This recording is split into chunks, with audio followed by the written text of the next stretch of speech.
that would be like my message to people is like, if you feel hesitant to participate because you don't want to add complexity to the project or you're afraid that you're just going to be like a drive-by contributor, like don't prevent yourself from taking that first step. I think the most important part to becoming a contributor in an open source community is taking that first step. Hey, what's up, everyone? Welcome to Dev Interrupted. I'm your host, Dan Lyons, and today I'm joined by John Coghlan, leader of GitLab's developer evangelism team. John, welcome to the show. Thanks, Dan. Really nice to be here with you today. Super excited to get the invite. Yeah, awesome to have you on here. A little interesting fact about you before you joined the whole developer world. You started out as a trader on Wall Street, but you quit because I guess you were miserable. Tell me about what was that like for you? So I worked at a company called Lehman Brothers, which you might have heard of. And I was there, from 2005 through 2008, which is when, the kind of financial markets melted down and sent us into the Great Recession. I wound up working there or at the company that purchased Lehman Brothers for another year after that. But it wasn't really like even the financial meltdown that kind of, helped me decide that I needed to switch careers. It was really just the culture. And I felt like, I wanted to be in a place where there was like an industry that was growing, people were supportive of each other and a healthier work-life balance. And, around that time, tech was really starting to kind of take off. This was like just after the iPhone. And so like mobile, was kind of bringing tech to people's pockets. And it was just like a really kind of interesting, and appealing place to be. And so it started a series of moves that eventually would, help me get a foothold in that industry.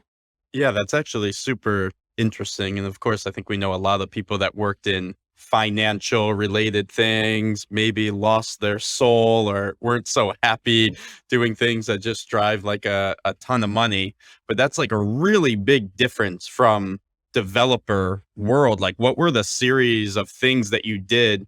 Because obviously you have a really cool job now. Like how did you actually do that transition? Yeah. So after leaving Wall Street, I joined AmeriCorps, which is like a national service organization. And I did a year volunteer service with them. And then I worked as a volunteer program manager at United Way. And that was like my first kind of step in building community. And then from there, I went into entrepreneurship. I started one of the first co-working spaces in Brooklyn. And while I was running that co-working space, I had a conversation with a person. And they asked me like, what was my kind of mission in life? And, we're standing, the co-working space was on the water in Brooklyn. We're standing like between the Manhattan Bridge and the Brooklyn Bridge, really scenic spot. I'll never forget. I was like, what I really want to do is like help people find community and happiness at work. And I think that was something that had been lacking for me kind of in the early part of my career. And I really didn't want other people to go through that same struggle that I had. And since then that's really been the mission that's driven me. And so, that was a core kind of mission of the co-working space that we were running, like creating this really welcoming and inclusive community for people who were going through the same kind of, startup growing pains and entrepreneurship pains. And then, when that kind of opportunity wound down, I was looking for something else similar. And so I got into evangelism, working at a couple of e-commerce companies. And, there, my mission was create a great engineering culture and create a way to promote that culture into the tech community to help with recruiting and retention and people being happy at work. And then, the opportunity to join the GitLab team and really, promote this great platform that was making people more efficient, more successful, and also at the time, like being an advocate for remote work, which I thought was a really important kind of trend and something that I wanted to see be successful to kind of open up opportunity for more people. Now, the pandemic came along and really accelerated the adoption of remote work. But I think, all of those other things have really been what's kind of been driving me and helping me be successful at GitLab. That's an awesome story. And it sounds like you've landed at, kind of a really nice spot with GitLab. If I think I know what your role is, but, sometimes I hear like dev advocate, I hear dev rel, like dev relations. What's the difference maybe between those and what do you actually do at GitLab? So I always joke, like if you put a group of DevRel people in a room together, they're going to talk about like the same three things. What should we call ourselves? Should we be DevRel? Should we be Dev Advocacy? Should we be Dev Evangelism? Which part of the organization should we report into? Should we be in product? Should we be in marketing? And then how do we measure our success? Those are like the three things, like the evergreen topics in the DevRel space. Now, I think, different people will have different kind of perspectives. But I think, at GitLab for us, developer evangelism is what I call the 3 Cs. So it's content creation, which is what, folks would consider classic DevRel. That's speaking at conferences, doing podcasts like this, writing blog posts, creating demos, doing media interviews, and just kind of putting the message out there around how developers can use our platform. I think the second piece is community engagement. And this might be, more of that kind of developer evangelism piece, and where we're engaging with our community on forums like Hacker News or Twitter or, our GitLab forum, and then taking that feedback and bringing it to people in our teams, answering people's questions, making sure that they feel supported and that they have the knowledge that they need to be successful using GitLab. And then the last piece, which is more of your kind of classic dev advocacy, it would be consulting. And that's the third C. And that's like where we're in meetings with our product teams and our product marketing team and talking to them about this is what the community is interested in. This is what the community is using. These are the trends that we're seeing in the space. This is the feedback that we're getting from people on issues or recent changes that we've made. And that, kind of information that we're sharing helps them be more successful as they're building out their roadmaps and things. Our product team, thankfully, has a very tight kind of feedback loop with the community because almost all the work that we're doing is done in our public open issue tracker. But there's still a lot of feedback that comes in through these other channels, like on social or on Hacker News or, on our forum that they might not always be consuming. And so we kind of help serve as like the conduit to bring that other additional information into GitLab. Yeah. Well, thanks for sharing that. I think for, a lot of our developer listeners, this is another, I guess, track that you could go on. And it sounds like a really like fun job. If you don't want to, stay in the coding world or the coding side of development, maybe you want to, join a evangelism team or maybe do a stint there and then come back. I think it sounds awesome. I know also I have a note here and it's going to lead us into kind of our first topic. You're also an evangelist of like open source in general, open source technology. How did you get started with open source and why do you care about it? Yeah, I think, with open source, it's clearly, in my opinion, the most kind of impactful trend that's happening in software right now. Yeah. I think there's, good things and not so good things. And I think like as an industry and across industries, businesses are coming to this kind of moment in time where they're realizing that, open source is now an integral part of their stack and they need to better understand it and better invest in it and really just kind of take a more holistic approach to how they, consume and ultimately contribute back to open source. I think things like the Log4j vulnerability last year are a great example of like these kind of eye-opening moments where people realize like, okay, we need to have a better sense of what's going on with the stuff that we're using. And there's, things that, vendors like GitLab can do that can help with that. But then there's also things that need to happen on the business side as well. Log4j, that was like, I don't know, a world crisis almost, probably a level below a world crisis, but felt like everybody was affected. So it's a really good example. And there's a quote from you that I have. You're kind of stating like lots of people are either utilizing open source, taking the open source code technology, but not many are contributing to it. Can you tell us about that? Yeah. So I think, I wouldn't say that not many are contributing to open source. Ultimately, the number of people who are contributing to open source has been growing and continues to grow, but I don't think that it's necessarily keeping pace with the consumption of open source. And so maybe that's, kind of the point that we should hone in on. With open source, there's like all of these different projects and so many options for people to choose from. And then, you have the big, projects with thousands or tens of thousands of contributors like Kubernetes and GitLab. And then you have smaller projects that are maintained by maybe a handful of people or a single maintainer.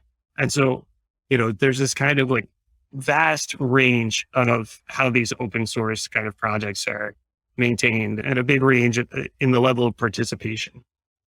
And depending on where a project is on that kind of participation scale, there's sustainability concerns. And so if there's thousands and thousands of contributors, there's this, kind of assurance that that project is going to be stable and well maintained. But as you kind of move down the curve and there's fewer and fewer contributors, there's more inherent risks. And then when there is kind of issues with that piece of software, it can take longer time for that, those vulnerabilities to be resolved. And so I think it's really important, just to kind of think about all these different dependencies, all these different, variables when you're assessing what you're going to be including in your stack. Okay, so if you're going to make a decision about should I include an open source technology in my stack, should I not? Like, what is the way that you would maybe interrogate that question? How would you decide? A lot of people will look at things like forks and stars on GitHub as like Yeah. kind of indicator of a project's, success. But I think contributors is another really important piece, because if something's being maintained by just a single person, I think there's an inherent, higher risk to using a piece of software like that. And then, I think that brings us to like another point, which is the importance for maintainers to build community around their projects. And in some ways, that's even more difficult than building the software piece. And I think that that's something that we've had a lot of success with at GitLab. And so that's really where we're at right now, is like, we want to invest and continue to build our community, but also start advocating about the importance for consumers of open source to also be contributors. Because I think that that's going to help the entire kind of ecosystem grow and develop and become more sustainable.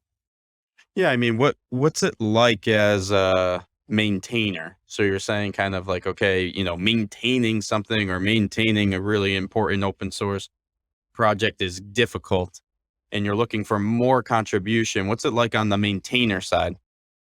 Yeah, so I've never been a maintainer of an open source project myself. And so I can't necessarily speak to that as like firsthand experience, but through GitLab, I've been on the community relations team for a number of years. And part of our kind of community relations program set is a GitLab for open source. And so that program allows open source projects to get access to GitLab's ultimate features and all of the entitlements that come with that for free. And so through that, we partner with a lot of large open source projects and speak to the maintainers and the architects behind those projects. And so I think, for them, there's so many decisions that need to go into maintaining, an open source project, and particularly the bigger ones, because there's architectural decisions and community decisions and codes of conduct. And how do we, build our community in a healthy way where everyone feels welcome? And then there's roadmap decisions. And, that's something that even at GitLab, we struggle with when we get a contribution that's maybe not part of the roadmap. And there's a maintenance cost with adding that to the product. And maybe we can't accept that community contribution. So there's a lot of nuances, a lot of difficult decisions that go into being a maintainer. And I think that community in particular, that I think there tends to be a risk of burnout when you're in that type of role, and where you feel like there's a lot of pressure on you. And so the more that we can kind of distribute that kind of responsibility set, I think the healthier that those projects and communities will be. Yeah, it totally makes sense. I mean, it's getting close to like running a business, or like you said, a huge project, tons of decisions. If I'm a developer and I'm considering contributing to open source, like how do I get involved, or like what should I be doing? How do I get in with either a maintainer or get my stuff approved? Like what's the process for me? Yeah. So I think, there's a number of steps and paths that people can take to get started. And so that could be just going to a meetup for that project and getting to know the community, or kind of reading through their issue list, reading through the forum, and getting an understanding around how that community communicates with each other, whether you feel like that culture is something that you want to be a part of. Like all of those things I think are a great first step to feel people out.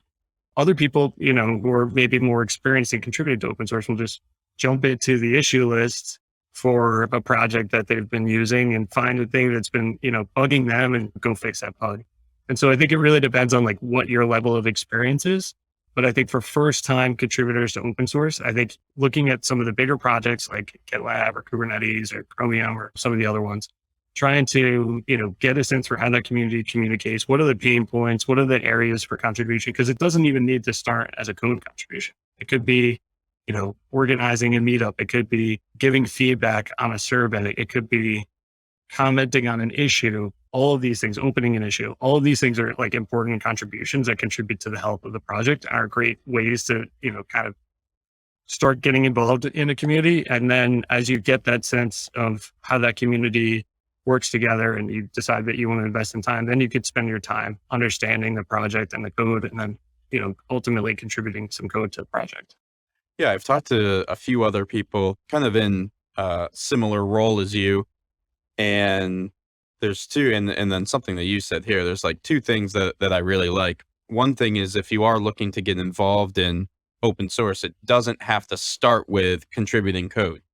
There's also, documentation. There's some of these other contributions to the project that are maybe like you wouldn't think that you could start that way. You mentioned, hosting a meetup or doing something more on the community side. I think that's a great way to get in. The other thing that I love that you said is like, if you're using an open source technology or tool, like fixing a bug that's like bothering you, that always seems like a really good way to me to get started, because you know what the issue is, you're passionate about it, instead of maybe just like jumping in on something that you don't know. Does that sound fair to you? Absolutely. And I think the more people that are participating, like I think the better it will be. So that would be like my message to people is like, if you feel hesitant to participate because you don't want to add complexity to the project, or you're afraid that you're just going to be like a drive-by contributor, like don't prevent yourself from taking that first step. Like, I think the most important part to becoming a contributor in an open source community is taking that first step. And projects, like speaking from the kind of project and the community side, like we really want people to take that first step in our community. And so I would just encourage everyone, like, don't feel like you're going to be adding work to someone or, making somebody's life harder. Like the more people that are involved and active, the better for those communities. And so please, join us, take that first step and get involved. Yeah, I had kind of a final question I wanted to ask you in this section of the pod, which you started talking about, but are there any myths that you want to dispel about open source or contribution or using it? Anything that you'd want our audience to know the truth about? There's a few myths. I think there's this thought that like open source is maybe less secure than proprietary software, or it's lower quality, or it's not enterprise grade. I think like those types of things are probably like the big myths that need to be dispelled.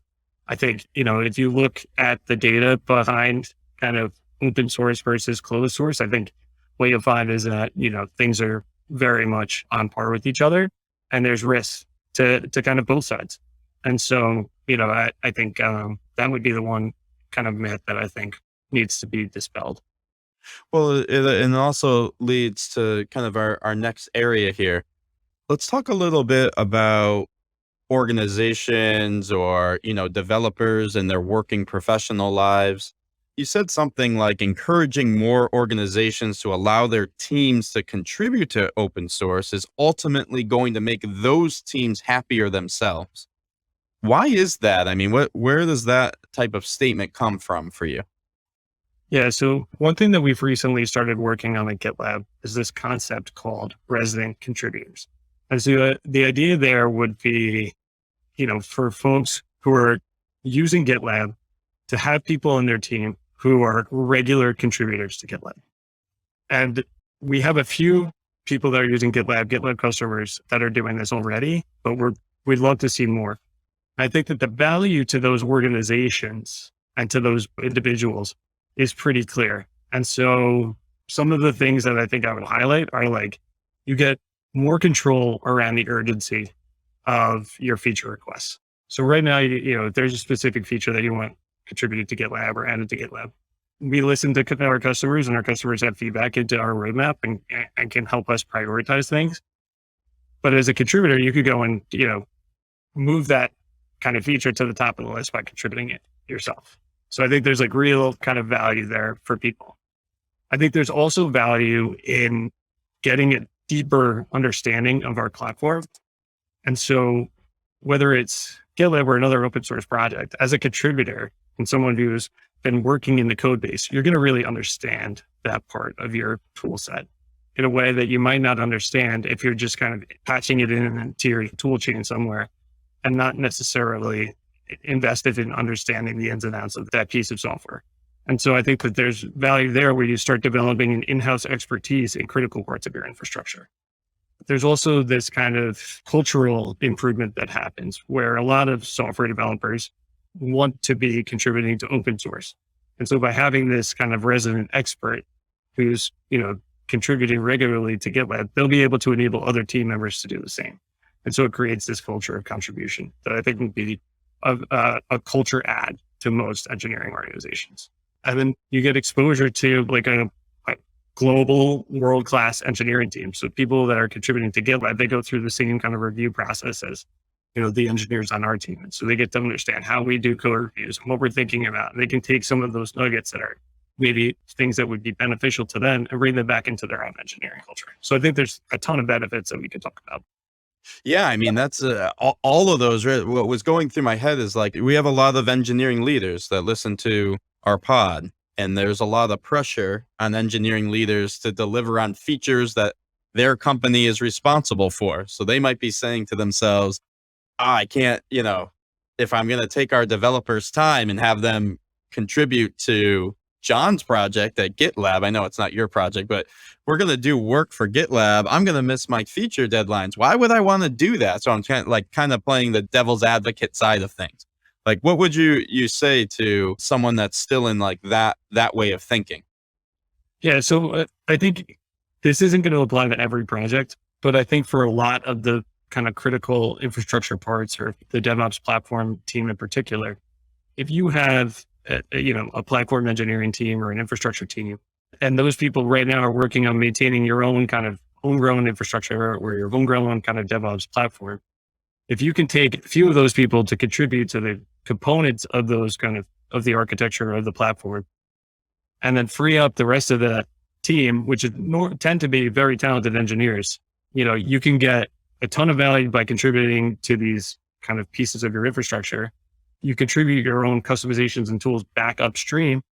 Those get maintained now by the community behind the project. And then, you can free up engineering resources to go work on those features that drive value to your customers. So in a way, it's about kind of reallocating your engineering headcount from maintaining these internal kind of platforms to contributing upstream and then freeing up, people from those teams, those platform teams to work on customer facing features. You know what is like kind of resonating with me now that I think it through a little bit more? It's definitely difficult to retain engineers. So if I'm a VP or a CTO and I have some of my responsibilities should be around developer happiness, retaining our best engineers, that type of stuff. I mean, the concept of, hey, I want you to contribute to open source. I would like you, if there's a tool that you're using within our stack, to take 20%. It's like Google, I think, used to give like 20% of the time to like work on the project you're interested in. Let's take 20% of the time to contribute to open source. I wonder what that would do to productivity and happiness and retention. What are your thoughts on like maybe that way of thinking about it? Yeah, I think absolutely spot on. I think there's a major culture add in that you can appeal to that developer, that altruistic person who wants to be contributing more back to the stuff that they use. I think, it's advantageous to the organization because you can retain great people, and it's advantageous to the developers because they can, in some ways the work that they're doing now becomes portable as you move from kind of one job to another. And we see that in tech. If you're able to contribute features upstream, then, when you go to the next place that's using Kubernetes or using GitLab, those features that you've been working on are already there. And so there's a real benefit to, I think, everybody, both like the individual, but then, and also the organization when you're kind of making that conscious investment in open source. So is there any data out? We like data usually on this pod. Is there any studies or data out there that shows the impact of an engineering leader or organization that allows or kind of evangelizes open source contribution for their developers? So it's funny that you asked, because I was actually reading a paper earlier this week from Frank Nagel at University of Southern California. And the paper is from 2017, and so fairly recent. And essentially, what he's found through a study of organizations that contribute to open source and have people who are paid to do that is that those organizations get 100% more value out of the open source software that they're using. And the benefits aren't just from like the increased kind of usability and performance and effectiveness and value of the software. There's also cultural benefits as well. And so he's found that those organizations, because of their kind of involvement in open source and the openness or the awareness of kind of open source work that comes out of those types of contributions, that culture of kind of openness and transparency then permeates throughout the organization and really elevates the entire organization as well. And so, it's a really interesting study. I would encourage everybody to check it out. As I said, it's from Frank Nagel. It's called Learning by Contributing, and it's from 2017. Yeah. No, that's awesome. And it makes sense to me. I mean, earlier in the pod, you mentioned just like remote way of working. Most companies are either hybrid remote or remote now due to the pandemic. The open source world has always kind of been working in this async. We're all not in the same room. We might be in different countries. I would think also if you get more and more of your developers, if you're an engineering leader contributing to open source, your people might come back and say, hey, this pull request area, this thing that we're doing, it's a bottleneck for us. But in this open source community that I'm working at, it's all async. Here's another way to do it. What do you all think of that? Have you seen anything around like adapting practices after contributing to open source for the people that you work with? Yeah, I mean, I think it's that kind of knowledge sharing is absolutely something that happens. And that's not just something that we give to people, so I think there are a lot of people that learn by contributing to GitLab or reading our public handbook, but it's something that we also do by participating in open source communities. So when we're contributing to other organizations or looking at their practices and how they structure their community and the rituals that they create, how they communicate and their docs, like I think there's this tremendous amount of knowledge sharing that goes in both directions. And so, yeah, I think that's absolutely one of the benefits of getting more involved in open source. Yeah, I love it. I'm convinced. I think engineering leader, CTO, VP of engineering, manager. I believe if you encourage and take some time, dedicate a little bit of time, 10%, 20%, encourage your developers to contribute to an open source project of their choice. Probably even better if you're using that tool internally, you're going to get more than 20% gain back. You give 20%, maybe you get double that. So highly advised to do that. Our last section here, and we've been talking about it the whole time around why businesses should love open source. Let's start with GitLab. Like, why does GitLab love open source? How has it benefited? Yeah, I mean, for GitLab, community has really been part of our company since the first commit to GitLab. So GitLab started as an open source project. Our CEO and founder, Sid, started GitLab, the company, as a show Hacker News post. We've always had this kind of open core model where people can contribute to GitLab. We've had thousands of people contribute to GitLab over the years. And we continue to believe that our community is central to our company strategy. If you visit the GitLab strategy page, you'll see that we have this kind of dual flywheel component to our strategy. And one of those flywheels is community contributions, adding new features, which attracts more users, and then converting those users into contributors who will add more features. It's this virtuous kind of cycle that has really been the unique kind of thing that's allowed us to grow. And so, yeah, it's definitely a core piece of the business and a core part of our strategy. Let's say that I'm working at maybe a more old school company, or maybe like more conservative tight company.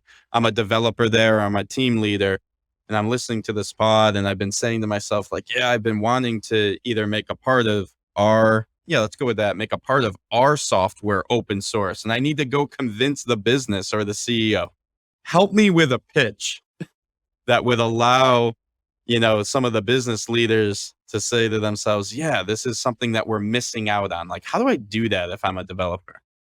So I think it's hard if you work at a more traditional company that's really just starting to go through their digital transformation, just starting to become just starting on that journey to becoming a software company. And I think all businesses are becoming software companies. It's just that some are different, kind of at different stages.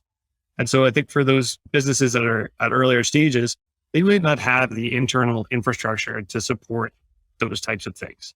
And so open sourcing a project, there's going to be lots of questions from your legal team and from your PR team and from your executive team. And so I think that's natural. Don't get discouraged. I think going through that exercise the first time will help make it easier in the future when you want to go through that exercise. And I think the other piece of advice that I would have is maybe instead of starting with open sourcing your own project, you might want to start with contributing to another project that you're already using, because it might be easier to get buy-in for that because there's less ownership there. There's, I think, less perceived risk.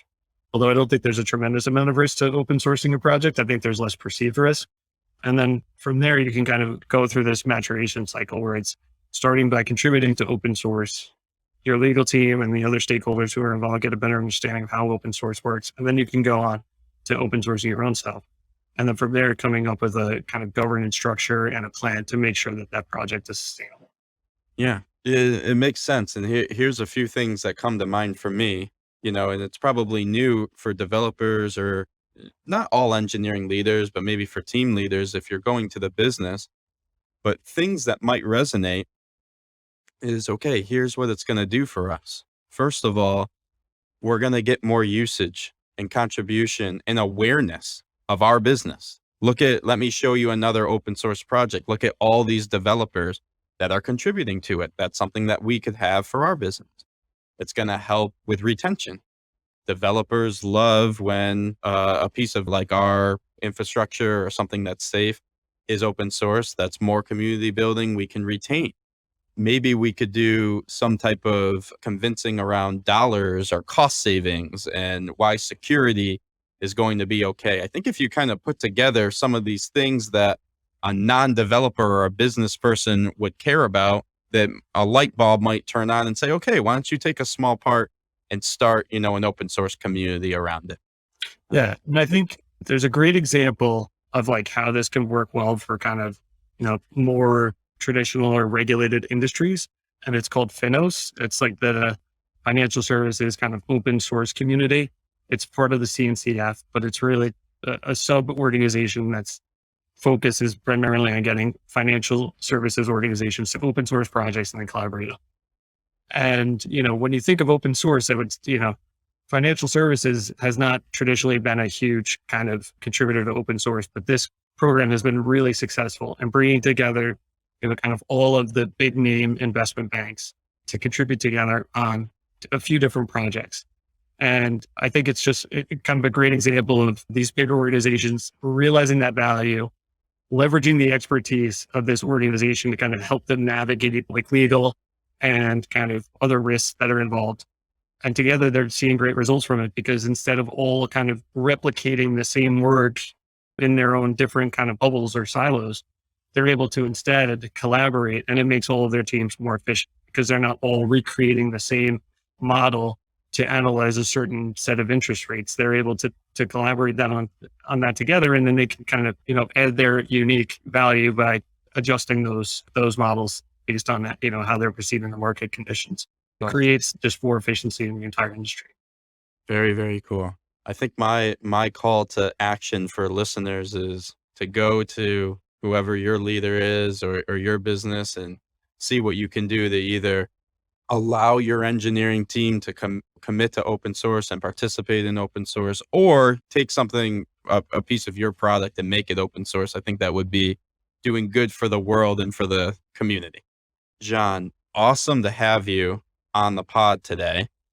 I know that there's something interesting going on at GitLab that you'd like to talk a bit about, I think called GitLab Commit. What's up with that?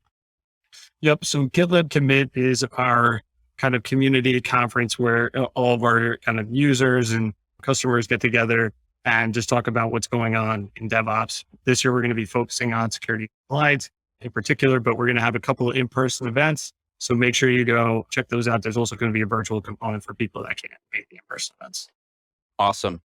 We will be sure to get the links from you and include how to get it, attend or get involved with GitLab commit in the description below. I also want to say thank you to more than the 3,000 of you who are now subscribed to our weekly interruption newsletter. We bring you articles from the community, inside information on weekly pods, and also our first look at Interact 3.0 that's happening on October 25th. If you haven't already attended Interact, awesome event to attend. Totally recommend it. Lots of fun. It's free. It's online, so you can start registering for that today. And again, thank you to you, John, for talking to us about open source and how we can get more and more people involved. Awesome. Thanks, Dan.